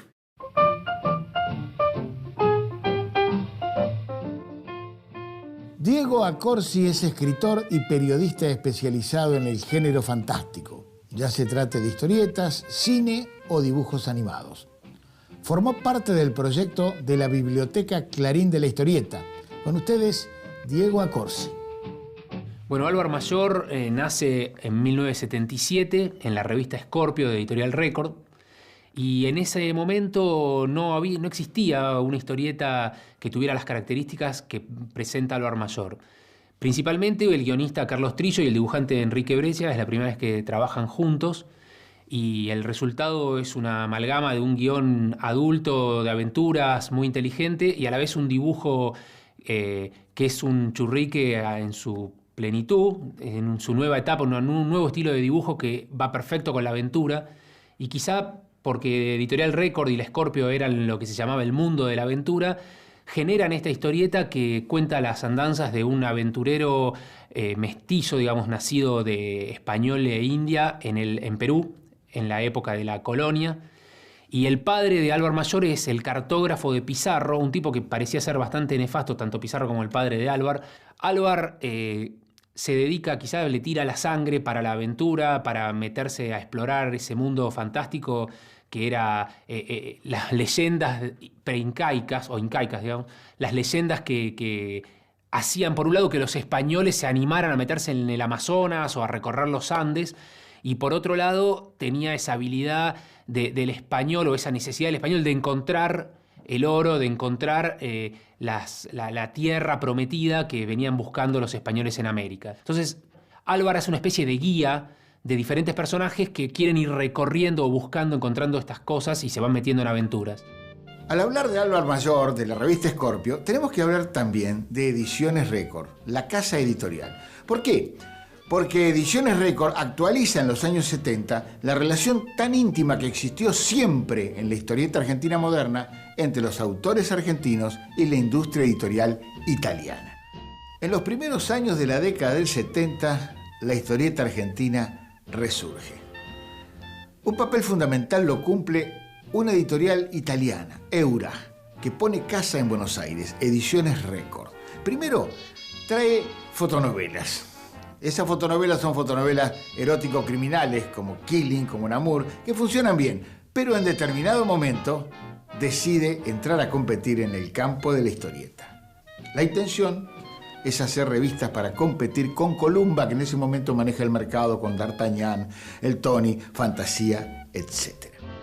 El autor emblemático que va a utilizar Scorpio y Ediciones Record para retomar la tradición de la historieta de autor va a ser un viejo conocido de los argentinos, Hugo Pratt, y un personaje, Corto Maltés. Junto a él van a aparecer un conjunto de autores nuevos y viejos, pero todos ellos diseminados a lo largo de una serie de revistas. Además de Scorpio, aparecen Corto Maltés precisamente, Titbis y Pispaf, con distintos suplementos. Un gran personaje del cómic que se llamaba Álvaro Zerboni, se llama, pues yo lo conozco bastante, el gran viejo de la historieta argentina, lo llaman en Italia. Ah, mira. Porque sabe todo, era amigo de Prat, vivió acá, sacó una revista que se llamó Totem en los años 50. Claro, muchos años. Habla en argentino, como Hugo Prat. No sabía. Y Zerboni vino y armó con un tipo que era su empleado, Scuti, una especie de productoras de cómics que pagaban los italianos seguramente, ¿no? Y ese es el origen de Scorpio, de Tibis, de Pispaf y de todas las revistas del grupo de Ediciones Record. Tal cual. Ellos producían en un momento, eso me lo dijo uno de los editores de aquel entonces, muchos años después, 1000 páginas mensuales para Italia. Se producían en la Argentina. En Record, sí. Entre las cuales iría el Alvar Mayor, lo que hacía Guillermo Sacomano, lo que hacíamos todos, Ray Collins, Solano. Era una factoría. En épocas en que por ahí incluso mandaban los originales, porque todavía no había fotocopias. Era complicada la operación en una de esas, ¿no? Se perdía un paquete y te quedaba una serie trunca. Y los italianos llegaron a vender 500.000 de ejemplares de estas cosas. Y de alguna manera los italianos, Carlitos, decís, allá. Los italianos. Las revistas Lancho Story vendían con este material generado acá, vendían 500.000 ejemplares allá. Cada una, sí. Ediciones Record republica clásicos de la historieta nacional. Por ejemplo, la obra de Oesterheld en Editorial Frontera. Así aparecen El Eternauta en Álbum en 1975, Sargento Kirk, Ernie Pike, Sherlock Time y otras. Republica además toda la obra de José Luis Salinas, Hernán el Corsario en Álbum y después sus adaptaciones de distintos clásicos de la aventura universal. La editorial publica además, por primera vez, libros de historietas como Brecha Negro, Lo mejor de Hugo Pratt o Watami. En Record tienen lugar también personajes e historias nuevas a cargo de autores noveles y consagrados. Es el caso de Huacantanca, de Oesterheld y Juan Zanotto, Nadie, de Carlos Trillo y Alberto Breccia, Serie Negra de Sacomano y Altuna, Bárbara, de Barreiro y Zanotto, Enga, de Zanotto y Grassi, Los Profesionales, de Moliterni, y trabajos de guionistas avesados como Ray Collins, seudónimo de Eugenio Sapietro, y Carlos Albiac, con distintos dibujantes. Hemos encontrado el mapa, señor Conde. El Dorado. Buscaremos un guía que conozca bien la región y hallaremos el oro y las joyas. ¿Qué hacemos con ella, señor Conde? Os la regalo, Gascón.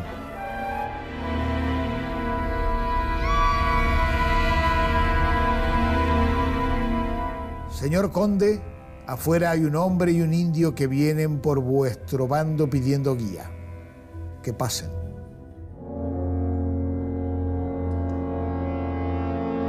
Continuará. Scorpio, subtitulada El mundo de la gran historieta, aparece el 5 de julio de 1974. Su director, Alfredo Scuti, escribe en el primer número del mensuario: pensando en el mundo creado por los mejores historietistas de las últimas 4 décadas y en los lectores que nunca se equivocaron al elegir, nació Scorpio. Por encima de héroes, tenemos hombres, corrientes, tal vez como quisiéramos ser o como somos, sin atrevernos a demostrarlo. De todas las revistas de Record, Scorpio es la más jugada. Recupera la tradición de Horacero y Frontera, la historieta de aventuras para un lector sensible e inteligente. En Scorpio, Carlos Trillo y Enrique Breccia publican en 1976 3 capítulos de El Buen Dios, una historia ambientada en el Virreinato del Río de la Plata, que es el antecedente inmediato de Álvar Mayor. Luego harán El Peregrino de las Estrellas, también dentro del género de la aventura marinera y fantástica, y Oro Blanco. Como novedad que da cuenta de las intenciones reflexivas de la revista, Carlos Trillo y Guillermo Sacomano escriben ensayos y noticias sobre el género en la sección El Club de la Historieta. Años más tarde, algunos de esos escritos serializados se convertirán en el primer libro de Historia de la Historieta Argentina, publicado por la misma Ediciones Record.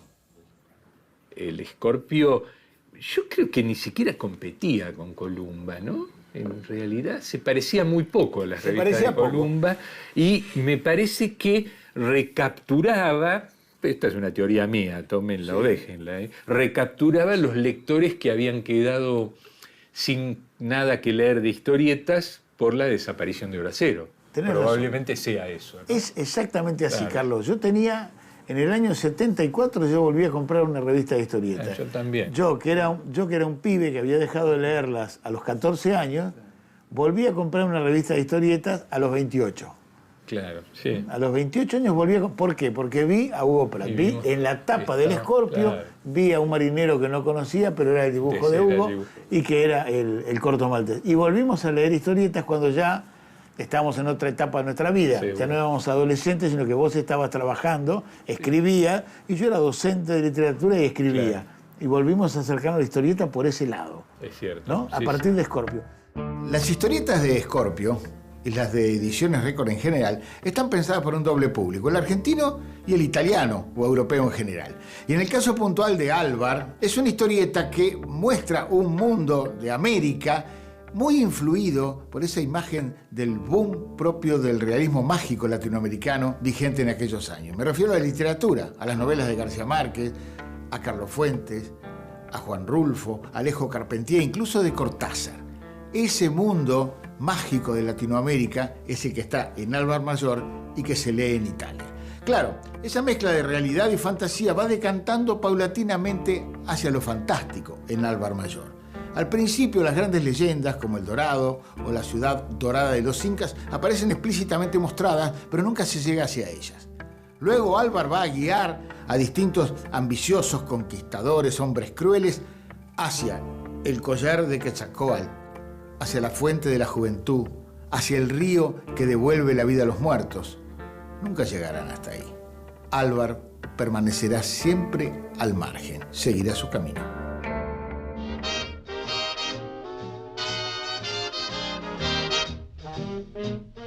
Eduardo Rizzo, cordobés autodidacta, empezó su carrera de dibujante en revistas de la editorial Columba en los años 80. En 1987 ilustró Parque Chas con guión de Ricardo Barreiro, que salió en la revista Fierro, además de otras memorables historietas, sobre todo con guiones de Carlos Trillo. A fines de los 90 ingresó en la DC Comics norteamericana, para la que dibujó uno de los más grandes éxitos, 100 balas, con guión de Brian Azzarello. Reconocido en todo el mundo por su estilo y la calidad de su dibujo, trabaja prácticamente para Estados Unidos, pero afortunadamente sigue viviendo en la Argentina. No sabía que iba a trabajar con Trillo, y en aquel momento cuando llegó Álvar Mayor a mis manos, era un joven entusiasta, lector de historietas. Me voló la cabeza. Primero por la historia, una especie de revisionismo histórico que no estábamos acostumbrados a leer, menos en historietas. Y después el grafismo de Enrique, que era una cosa novedosa, hiper exquisita, y bueno, para mí que me gustaba dibujar, era alguien que tenía que ver. Había una narración gráfica de parte de Enrique que uno no estaba acostumbrado a ver de aquellas ediciones de Columba, sobre todo, y tampoco se veía tanto en Récord. Había narración gráfica. Sé que busca usted el dorado, señor conde. Y como yo soy el único blanco de la región capaz de interpretar un mapa, quiero para mí el 10% de lo que encontremos. Bien, sea. Te daré lo que pides si hallamos el dorado con tu auxilio. Bien, iremos a hacer los preparativos para el viaje entonces. Espera, no me has dicho tu nombre. Me llamo Álvar Mayor y soy uno de los primeros blancos nacidos en la América, hijo de uno de los hombres que acompañó a Pizarro al Perú. Ya buscaré la forma de sacármelos de encima una vez que hayamos encontrado el dorado.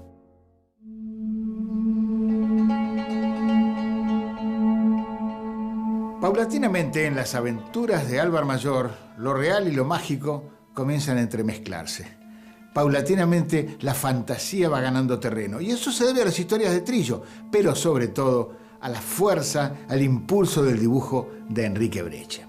Enrique Breccia es el dibujante, entre otras cosas, de los espacios abiertos, de la exuberancia natural, pero no realista.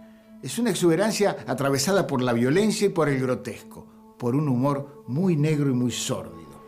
Las referencias al tipo de figuración que usa Enrique Breccia en Álvaro Mayor habría que buscarla en distintas fuentes. Por ejemplo, películas como Aguirre, La ira de Dios, aquella de Herzog con Klaus Kinski, o si no los grandes pintores flamencos, como Bruegel, como El Bosco, en que hay una presencia de lo grotesco y del humor negro muy fuerte y que la figura humana está atravesada por rasgos animales muy bestiales.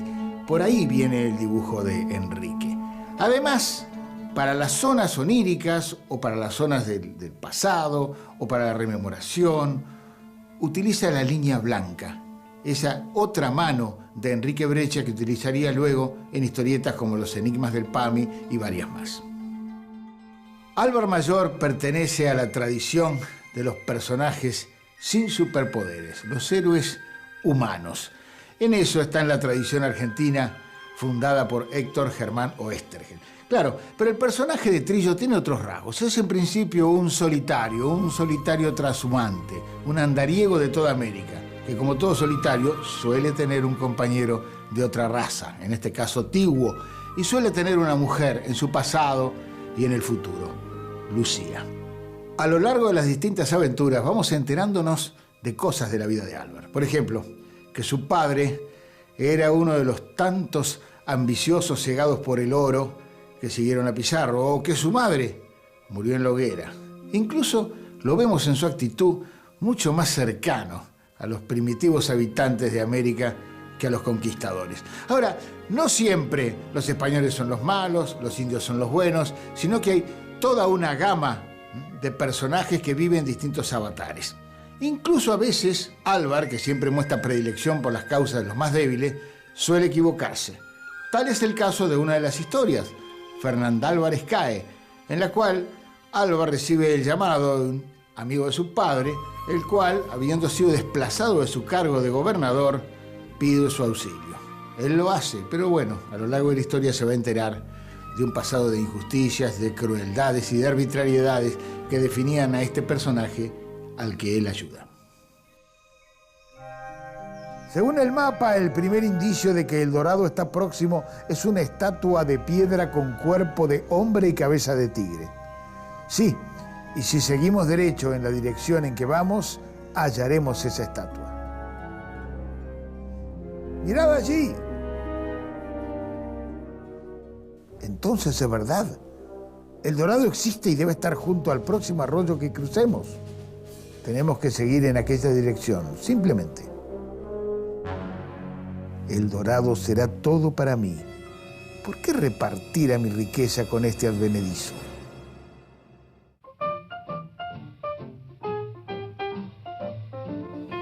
Laura Vázquez es una de las responsables de que la historieta sea considerada como algo serio y se inserte cada vez más en los círculos académicos y universitarios. Autora del libro sobre historieta argentina El oficio de las viñetas, es investigadora del CONICET, crítica y cuando puede guionista. En este espacio de renovación y de transformación del mercado local aparece esta historieta, una historieta de aventuras fuerte, clásica, cinematográfica, que al mismo tiempo es atrevida en algunos rasgos estéticos y narrativos. En cada episodio, que tenía una duración de 10 o 12 páginas, cada episodio publicado, el final siempre era una página, una ilustración de página completa. Maravillosas. Mi recuerdo es que esas páginas eran hermosas ilustraciones. Quizá uno podría especular que Enrique lo hacía para acelerar los tiempos de entrega, ¿no? Te hacía un dibujo con todo su virtuosismo para acelerar la entrega. Sea como sea, el resultado es genial, ¿no? Son absolutamente innovadores. Un rasgo sobresaliente en Enrique Breccia es que si bien es un autor clásico, cinematográfico, con una narración prolija y ajustada al relato de aventuras de época, al mismo tiempo se permite en algunos cuadros la innovación plástica, ¿no? Aparece la historieta, reitero, de aventuras clásicas con un relato formal y de repente un cuadro te deja asombrada, ¿no? Estalla. ¿Qué pasó acá? Yo creo que a Enrique le gusta jugar permanentemente, ¿no? Nunca quedarse pegado a un estilo. Quiere decir que vos tu aproximación a la historieta y al humor empieza con tus prácticas en Patoruzú, pero después rápidamente trabajás con la historia del género y un poco la reflexión y la difusión del género, antes de convertirte en un autor. Claro. ¿No? Así, hicimos como la Nouvelle Vague. Primero hablaron de cine y después dijeron, bueno, y ahora que ya dijimos que todo el cine francés es una porquería, nos arremangamos y las películas las hacemos nosotros. Empezaron un poco, exactamente, ¿no? Exagerando. Pero es un poco así. Qué sé yo. Dijimos, bueno, y esto hay que hacerlo de otra manera que es así, qué sé yo. ¿No? Hicimos esto que hacíamos nosotros.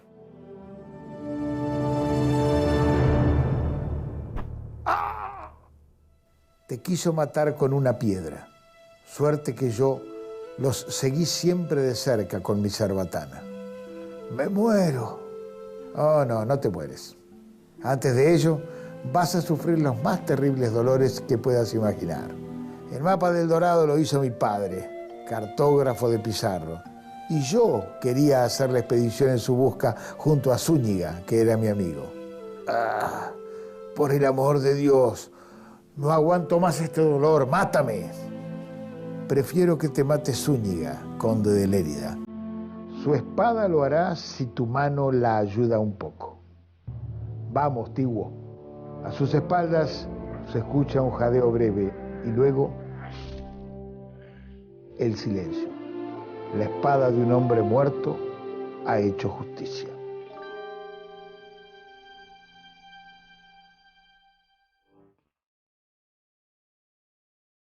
Álvar Mayor, aventurero incansable, guía infalible de cazadores de sueños. En sus andanzas ayudó a hombres, mujeres, locos, jóvenes, viejos, amigos y enemigos a encontrar lo que tanto anhelaban. Y él finalmente, ¿habrá encontrado lo que buscaba?